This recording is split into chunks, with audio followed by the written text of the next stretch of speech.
Welcome भक्ति भाव दिल से। आज प्रस्तुत हैं एक और नए वीडियो के साथ। आशा करते हैं आपको पसंद आएगा।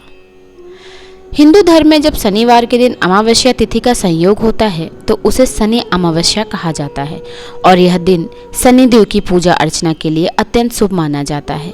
मान्यता है कि इस दिन शनिदेव की उपासना करने से उनके अशुभ प्रभाव कम होते हैं, साढ़े साती और ढैया जैसे दोषों से भी राहत मिलती है और जीवन में सुख समृद्धि का वास होता है। पौराणिक कथा के अनुसार सूर्यदेव का विवाह विश्वकर्मा की पुत्री संज्ञा से हुआ था। विवाह के बाद संज्ञा ने देखा कि सूर्यदेव का तेज इतना प्रखर है कि वह उसे सहन नहीं कर पा रहे। उन्होंने अपने पिता से इस विषय में कहा तो विश्वकर्मा ने सूर्यदेव का तेज थोड़ा कम कर दिया, किंतु फिर भी संज्ञा उनके तेज को सहन नहीं कर पाई। तब उन्होंने अपनी छाया को अपना प्रतिरूप बनाकर सूर्यदेव के पास छोड़ दिया और स्वयं पृथ्वी पर आकर घोड़ी का रूप धारण कर वन वन विचरण करने लगी। छाया सूर्यदेव के साथ रहने लगे, लेकिन सूर्य का प्रखर तेज उसके लिए भी असहनीय था। कहते हैं कि जब सूर्यदेव संतान उत्पत्ति की इच्छा से छाया के समीप आए तो उनके तेज को देखकर छाया का रंग काला पड़ गया और उसी कारण जब उन्होंने गर्भ धारण किया तो उनकी संतान भी श्याम वर्ण की हुई। यही बालक आगे चलकर शनिदेव कहलाया। शनिदेव का जन्म जिस दिन हुआ उसी दिन शनिवार और अमावस्या का संयोग था, इसलिए उस तिथि को शनि अमावस्या कहा जाने लगा। किंतु जब सूर्यदेव ने शनिदेव को देखा तो उनका रंग श्याम देखकर उन्होंने अपने पुत्र को पुत्र मानने से इनकार कर दिया। क्रोधित होकर छाया से कहा कि यह मेरा पुत्र नहीं हो सकता, क्योंकि मेरा तेज इतना प्रखर है कि उससे उत्पन्न संतान का रंग कभी ऐसा नहीं हो सकता। बाद में जब सूर्यदेव को यह ज्ञात हुआ कि उनकी वास्तविक पत्नी संज्ञा की जगह उनकी छाया उनके साथ रह रही हैं, तो वे और भी क्रोधित हुए और संज्ञा के साथ शनि को छोड़कर अपनी पहली पत्नी की तलाश में निकल पड़े। बालक शनि ने बचपन से ही उपेक्षित तिरस्कृत रहे। इस अन्याय कठिनाइयों के बीच उन्होंने यह संकल्प लिया कि वे स्वयं को इतना सक्षम प्रभावशाली बनाएंगे कि तीनों लोगों में उनका आदर होगा। इस संकल्प के साथ उन्होंने भगवान शिव की कठोर तपस्या आरंभ की।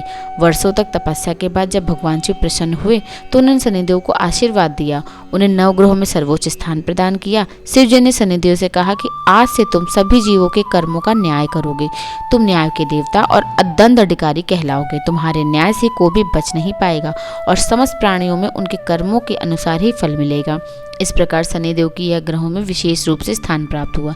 वे नवग्रहों में पूजनीय है। शनिदेव का महत्व इतना अधिक है कि मनुष्य को उसके शुभ और अशुभ दोनों कर्मों के आधार पर फल देते हैं। जो लोग धर्म और सत्य के मार्ग पर चलते हैं उन्हें शनिदेव सफलता, उन्नति, सुख समृद्धि प्रदान करते हैं, जबकि पाप कर्म करने वाले वे कठोर दंड देते हैं। यही कारण है कि जब किसी की कुंडली में साढ़े साती या ढैया लगती है तो व्यक्ति को संघर्ष और कष्टों का सामना करना पड़ता है, किंतु यदि उस समय शनिदेव की पूजा आराधना की जाए तो उसका प्रभाव शुभ में परिवर्तित हो जाता है। शनि अमावस्या का दिन विशेष रूप से शनिदेव की कृपा प्राप्त करने के लिए महत्वपूर्ण है। इस दिन श्रद्धालु स्नान कर शुद्ध होकर पीपल के वृक्ष के नीचे दीपक जलाते हैं, तिल का तेल अर्पित करते हैं, शनि मंत्र का जाप करते हैं। साथ ही शनि अमावस्या की कथा का श्रवण और पाठ करने से विशेष पुण्य की प्राप्ति होती है। यह कथा हमें संदेश देती है कि चाहे जीवन में कितनी कठिनाइयां हों क्यों ना आए, धैर्य और तपस्या से कार्य करने पर अवश्य ईश्वर कृपा करते हैं और उचित स्थान प्रदान करते हैं। शनिदेव का जीवन इस बात का उदाहरण है कि उपेक्षा और तिरस्कार के बावजूद यदि हम सत्य, भक्ति और परिश्रम का मार्ग चुनते हैं तो हमें उच्च स्थान अवश्य मिलता है।